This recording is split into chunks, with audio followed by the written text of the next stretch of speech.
Dear students, my name Dr. Rajaram, Assistant Professor, Department of Chemistry, Government Ungar College, Bikaner.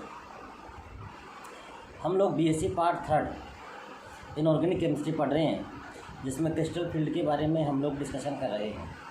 कल हम लोगों ने कुछ ज्योमेट्रीज के बारे में डिस्कशन किया था, जैसे ऑक्टाहाइड्रल है, टेट्राहाइड्रल है, स्क्वायर पिरामिडल है। उनके अंदर हम लोगों ने देखा था कि कौन से ऑर्बिटल लोएस्ट एनर्जी लेवल पे जाते हैं और कौन से हाईएस्ट एनर्जी लेवल पे जाते हैं, अर्थात डी ऑर्बिटल की स्प्लिटिंग हमने देखी थी। और जब लोएस्ट और हाईएस्ट ऑर्बिटल्स होते हैं, उनके बीच की जो एनर्जी होती है, एनर्जी गैप बोलते हैं, जिसको हम लोग ऑक्टाहाइड्रल के लिए डेल्टा ओ बोलते हैं, टेट्राहाइड्रल के लिए हम लोग डेल्टा टी बोलते हैं और स्क्वायर पिरामिडल के लिए डेल्टा एस पी बोलते हैं। उन दोनों के बीच के जो एनर्जी गैप है ना, उसके ऊपर काफ़ी कुछ डिपेंडेंस होती है। इसीलिए आज हम अगला टॉपिक है उसके बारे में हम डिस्कशन करेंगे, जिसके अंदर हम पढ़ेंगे इसके कुछ फैक्टर्स जो इस क्रिस्टल फील्ड को अफेक्ट करते हैं, अर्थात factor affecting crystal field parameter, जिनमें हम लोग देखेंगे कि कौन कौन से फैक्टर्स हैं जो इसको इफेक्ट कर रहे हैं।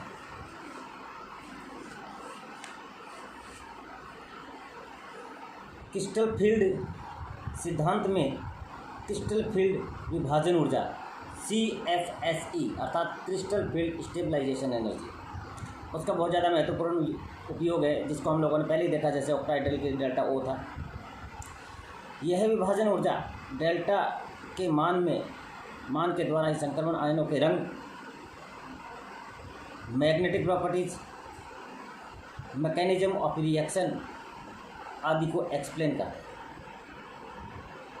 कक्षकों का विभाजन स्प्लिटिंग मुख्यतः धातु लिगेंडों के बीच निकटता पर निर्भर करता है, जो इनके मध्य आकर्षण बल द्वारा प्रभावित होती है। धातु आयन तथा लिगेंडों के बीच जितना अधिक आकर्षण होगा, वे उतना ही निकट आएंगे। मेटल और लिगेंड के बीच में जितना ज़्यादा अट्रैक्शन होगा, वो एक दूसरे के निकट उतने ही अधिक आएंगे, तथा लिगेंडों द्वारा डी कक्षकों पर अधिक प्रतिकर्षण लगने के कारण डेल्टा का मान उतना ही अधिक होगा। ये हम लोगों ने कल भी पढ़ा था। जब इलेक्ट्रॉन के बीच में रिपल्शन होता है तो एनर्जी गैप बढ़ता है, अर्थात एनर्जी ज़्यादा हो जाती है। अतः धातु तथा लिगेंड के मध्य आकर्षण बढ़ने वाले कारक विभाजन ऊर्जा को भी उसी प्रकार से प्रभावित करेंगे। We know that complex metal तथा लिगेंड से बने होते हैं। कॉम्प्लेक्स हमें पता है किसे, मेटल और लिगेंड M और L से मिलकर के कॉम्प्लेक्स फॉर्मेशन होते हैं। ये फैक्टर्स दो विभिन्न प्रकार के सीरीज में डिवाइड किए जा सकते हैं। एक तो इसमें मान सकते हैं धातु से संबंधित फैक्टर रिलेटेड टू मेटल, और दूसरा factor related to ligand. Factor related to metal and factor related to ligand.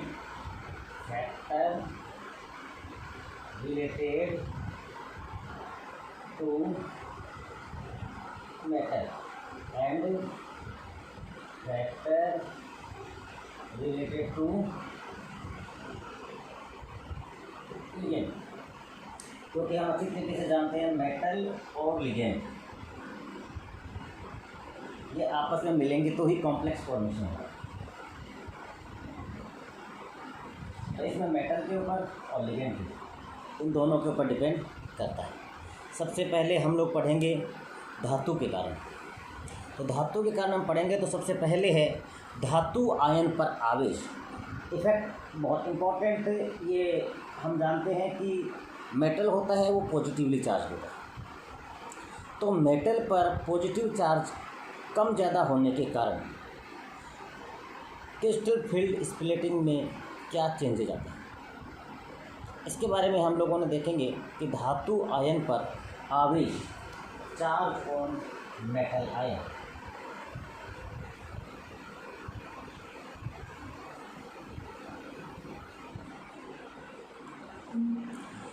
एक ही धातु की अलग अलग ऑक्सीकरण अवस्थाओं में आयन यदि एक से लिगेंडों द्वारा समान कोऑर्डिनेशन नंबर वाले कॉम्प्लेक्स बनाते हैं, तो ऑक्सीकरण स्टेज बढ़ने की दिशा में स्प्लिटिंग एनर्जी के मान में भी वृद्धि होगी, क्योंकि मेटल आयन पर आवेश बढ़ने से वह लिगेंडों को और अधिक बल से आकर्षित करेगा। ये तो हम जान गए, मेटल लिगेंड के बीच में ज़्यादा अट्रैक्शन होगा, लिगेंड को ज़्यादा अट्रैक्ट करेगा।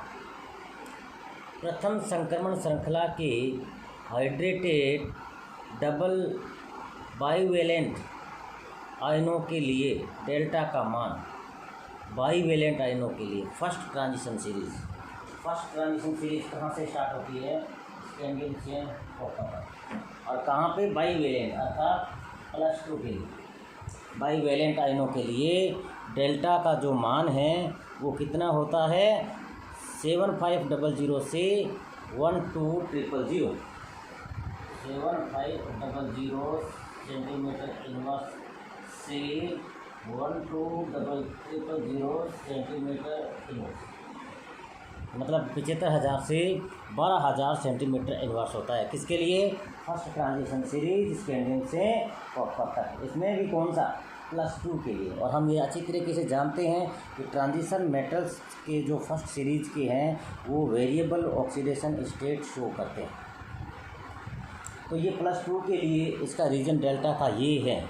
अब यदि हम इसकी बात करें ट्राईवेलेंट के लिए, ट्राईवेलेंट आयनों के लिए, ये तो डाईवेलेंट की बात है। अब यदि हम ट्राईवेलेंट की बात करें तो ये जो वैल्यू है ये बढ़ जाएगी। किसके कारण? स्ट्रॉन्ग अट्रैक्शन के कारण। इसके कारण बढ़ेगी, स्ट्रॉन्ग अट्रैक्शन के कारण ये वैल्यू बढ़ करके कितनी हो जाएगी? 13,500 से 21,000, 13,500 सेंटीमीटर इनवर्स से 21,000 सेंटीमीटर इनवर्स। +2 से +3 की ये डेल्टा की वैल्यू बढ़ जाती है। जैसे हम एग्जांपल लें हेक्सा एक्वा आयरन 2 आयन के लिए डेल्टा का मान 10,400 से 10,400 तथा हेक्सा एक्वा आयरन 3 आयन के लिए यह 13,600। 10,400 किसके लिए? (2) के लिए। जैसे इसके लिए FeH2O6 और ये 2+, और इसी की जगह मैं यदि ये इसको देखता हूँ, यहाँ Fe किसमें है? Fe+2 में। यहाँ Fe किसमें है? Fe+3 में। +2 के लिए वैल्यू कम और +3 के लिए वैल्यू ज़्यादा है। वो किसका कारण क्या है? Attraction, strong attraction. तो +2 की वैल्यू कितनी है? +2 की वैल्यू इसमें है 10,400 10,400,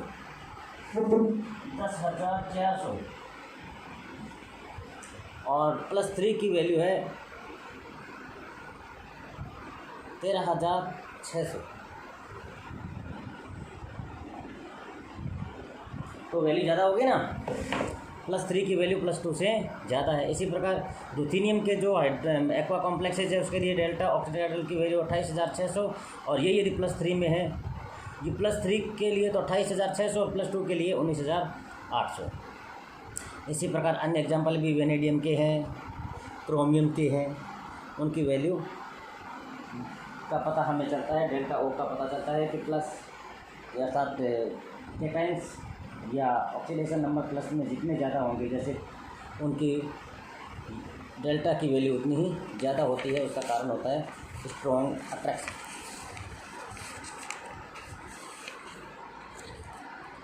नेक्स्ट है वर्ग में संक्रमण धातु की स्थिति। वर्ग मतलब ऊपर से नीचे आते हैं तो वर्ग होता है, उसके अंदर ट्रांजिशन मेटल की क्या पोजीशन है। एक संक्रमण वर्ग में ऊपर से नीचे जाते हैं तो धातु के लिए डेल्टा का मान बढ़ता है। 3D श्रृंखला से 4D श्रृंखला के लिए यह वृद्धि सामान्यतः 40 से 50% होती है। 3D का मतलब तो स्कैंडियम से कॉपर, और उसके लिए जस्ट उससे नीचे वाली, मतलब अगला जो पीरियड है वो 3D और 4D। 4D कौन सी है? नीचे वाली जो इट्रियम वाली है, आगे जाती है वो कैडमियम का। तो इन दोनों का जो डिफरेंस है वो कितना है? 40 से 50% है। और 5D के लिए वृद्धि 20 से 30% पाई जाती है, और 4D से 5D में आते हैं तो ये वृद्धि ज़्यादा पाई जाती है। उसका रीज़न बीच में उसमें इनर ट्रांजिशन मेटल भी आ जाता है। इस कारण डेल्टा के मान में इस प्रकार का परिवर्तन होता है। इसके अतिरिक्त प्रभावी नाभिक आवेश भी वर्ग में नीचे से जाने पर बढ़ता है। प्रभावी नाभिक के आवेश भी वर्ग में नीचे जाने, इसका एक महत्वपूर्ण प्रभाव यह पड़ता है कि सेकेंडरी तथा टर्सरी ट्रांजिशन सीरीज के कॉम्प्लेक्सेस में फर्स्ट ट्रांजिशन सीरीज के एलिमेंट्स की अपेक्षा लो स्पिन शो करने की काफ़ी अधिक प्रवृत्ति पाई जाती है, जैसे कोबाल्ट, रुबिडियम और इरिडियम। कोबाल्ट तो 3D में है, रुबिडियम 4D में और इरिडियम है 5D में। एक एग्जांपल लिया है हमने कोबाल्ट, रुबिडियम और इरिडियम का। किस किस का?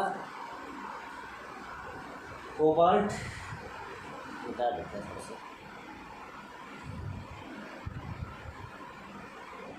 3D 4D के लिए है कोबाल्ट, ये 3D का आ गया। इसके ठीक नीचे 4D के अंदर कौन सा आता है?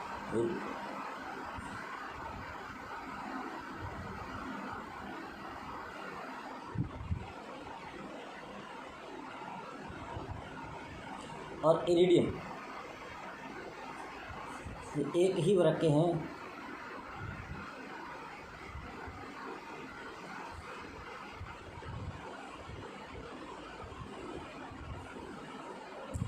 तथा क्रमशः प्रथम, द्वितीय तथा तृतीय संक्रमण श्रृंखलाओं में ये रहते हैं।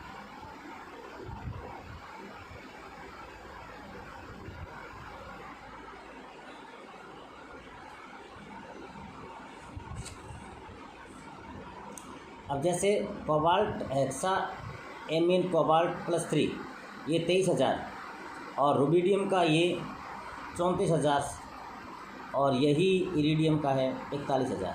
तो ऊपर से नीचे आएंगे तो ये बढ़ेगा। नेक्स्ट है लिगेंड का आकार तथा उसकी ध्रुवणशीलता। ये बहुत इंपॉर्टेंट हो गया है बात। अब हम लिगेंड की तरफ जाएंगे, मेटल की तरफ से जा करके लिगेंड की तरफ जाएंगे।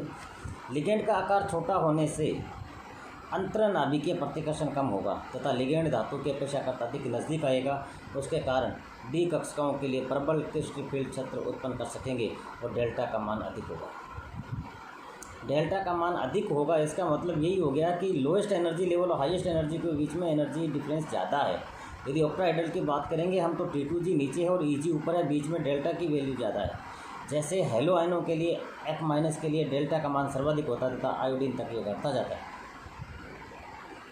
इसी प्रकार इनके एग्जाम्पल्स हैं। अब लिगेंडों की प्रकृति। लिगेंडों की प्रकृति भी हमने देखी है कि कौन सा स्ट्रॉन्ग फील्ड लिगेंड होता है और कौन सा वीक फील्ड लिगेंड होता है।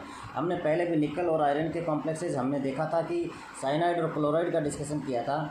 साइनाइड और क्लोराइड के अंदर उसमें मैग्नेटिज्म भी चेंज हो गया, डायपोल मोमेंट भी चेंज हो गया, क्योंकि वो लिगेंड की स्टेबिलिटी अर्थात लिगेंडों की नेचर पे डिपेंड किया गया। लिगेंड है वो एक सीरीज़ लिखा है जिसके अनुसार स्पेक्ट्रोकेमिकल सीरीज जिसको बोलते हैं, जो हाईएस्ट से लोवेस्ट या लोवेस्ट से हाईएस्ट होती है। तो सबसे हाईएस्ट यदि स्पिन स्ट्रॉन्ग लिगेंड की बात करेंगे तो कार्बन मोनोऑक्साइड CO जो होता है वो सबसे स्ट्रॉन्ग होता है। कार्बोनिल बोलते हैं इसको हम लोग, CO ये सबसे स्ट्रॉन्ग होता है। इस प्रकार से हम आगे जाते हैं, मतलब हाईएस्ट टू लोवेस्ट।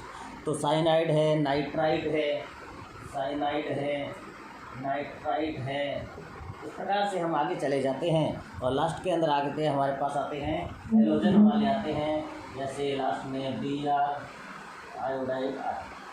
ये स्पेक्ट्रोकेमिकल सीरीज है, इसमें सबसे स्ट्रॉन्ग है वो कार्बोनिल साइनाइड। और हम लोगों ने सिंपल क्लोराइड के बारे में तो डिस्कशन कर भी लिया। तो साइनाइड जो होता है वो क्या करता है, स्ट्रॉन्ग फील्ड लिगेंड है। इधर आएंगे तो स्ट्रॉन्गेस्ट बढ़ेगी, तो ये क्या करेगा, इलेक्ट्रॉनों को पेयर करने की कोशिश ज़्यादा करेगा। इलेक्ट्रॉनों को पेयर करने की कोशिश करेगा अर्थात डेल्टा की वैल्यू को ये बढ़ाएगा। डेल्टा की वैल्यू बढ़ेगी तो एनर्जी गैप बढ़ेगा, एनर्जी गैप बढ़ेगा तो इलेक्ट्रॉन पेयर नहीं होंगे। इलेक्ट्रॉन पेयर नहीं होंगे तो डेल्टा गैप बढ़ेंगे तो इलेक्ट्रॉन पेयर होंगे, क्योंकि एनर्जी ज़्यादा चाहिए ऊपर जाने के लिए। तो जब इलेक्ट्रॉन ऑर्बिटल में पेयर हो गए तो जो मैग्नेटिज्म है वो भी कम होगा, अर्थात ये क्या बनेंगे, लो स्पिन कॉम्प्लेक्स बनेंगे। यदि स्ट्रॉन्ग फील्ड लिगेंड है,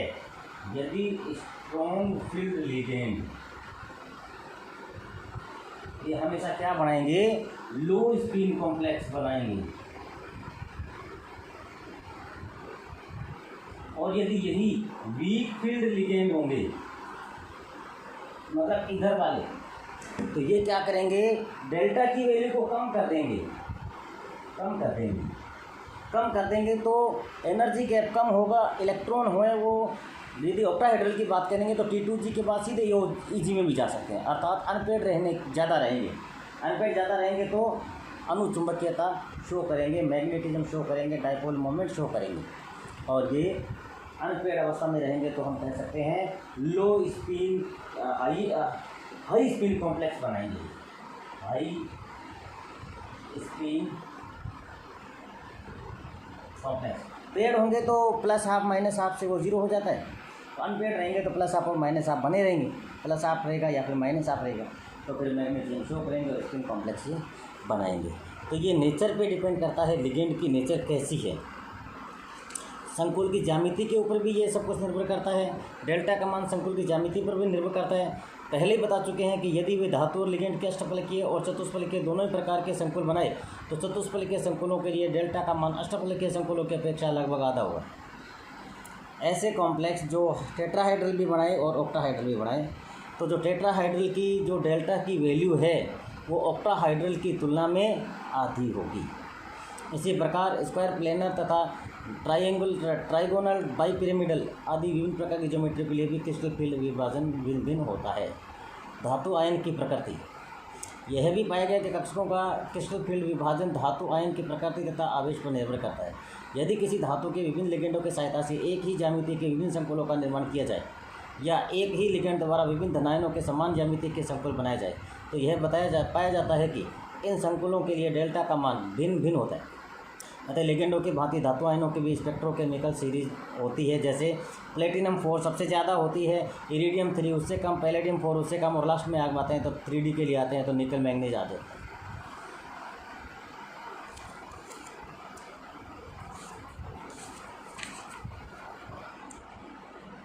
अब क्रिस्टल फील्ड विभाजन के परिणाम तथा क्रिस्टल फील्ड सिद्धांत के अनुप्रयोग, एप्लीकेशंस की बात करेंगे टुमारो। बने रहे चैनल के साथ। आप सभी का बहुत बहुत धन्यवाद।